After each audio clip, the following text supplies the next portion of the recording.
حضرت عثمان کے ساتھ ایک لفظ جڑ کر کے آتا ہے، غنی. ایک لفظ کیا ہے؟ غنی، جڑ کر کے آتا ہے. جب بھی حضرت عثمان، غنی ان کا نام نہیں ہے، لیکن جب بھی کوئی کہتا ہے ہم میں سے تو کیا کہتے ہیں؟ حضرت عثمان غنی. بہت سارے لوگ اپنے بچوں کا نام بھی عثمان غنی رکھتے. غنی تو ان کا لقب ہے. ہاں، غنی ان کا لقب ہے. غنی بنو تو پھر اپنے آپ کو بھی غنی کہو. غنی ہوتا کون ہے؟ مالدار کو غنی نہیں کہتے. بعض لوگ یہ سمجھتے ہوں گے بہت غنی آدمی ہے. غنی کس کو کہتے؟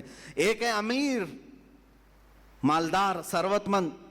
یہ غنی الگ لفظ ہے. غنی اس کو کہتے ہیں کہ اس کے پاس ہزاروں کروڑوں جتنا بھی مال آئے زیادہ کی طلب نہیں رکھتا، اس کو غنی کہتے ہیں. جو بے نیاز ہے مال سے پھر بھی اس کے پاس مال آ رہا ہے، وہ غنی ہے. اور ہر دن نئے کمانے کے چکر میں ہے، اور کچھ ہو اور کچھ ہو، وہ غنی نہیں ہوتا.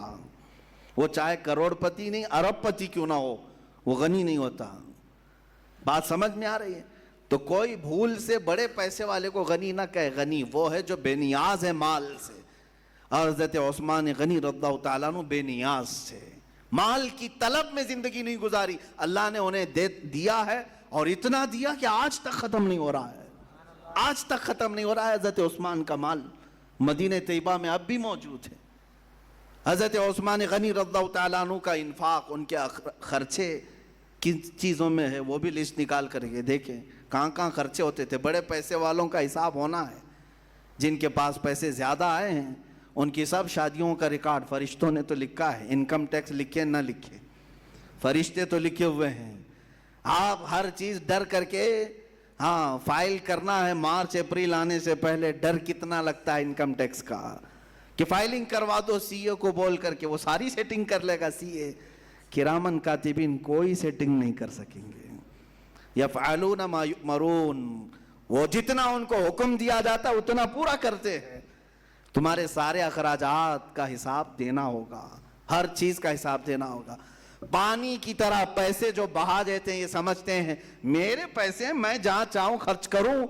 یاد آئے گی اس دن جب تمہیں قیامت کے دن حساب دینا ہوگا.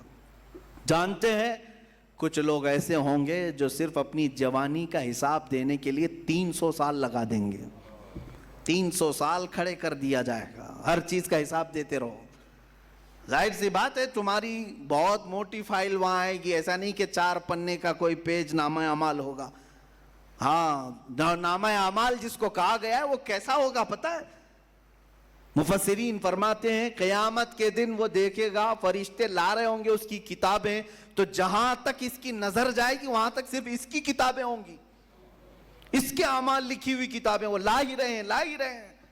فرشتے کہیں گے سب تجھے پڑھ کے سنانا ہے، سب پڑھ کے سنانا. صرف پڑھ کے سنانا ہوتا تو الگ بات کہ ہاں جلدی جلدی تلاوت کرتے ہوئے چلا جائے. نہ، بیچ بیچ میں روک لیا جائے گا. یہاں کیوں خرچہ کیا تھا تم نے؟ کہاں سے یہ تجھے مال آیا تھا؟ کس طرح سے تو نے حاصل کیا تھا؟ یہ سب ذریعے بتا دے.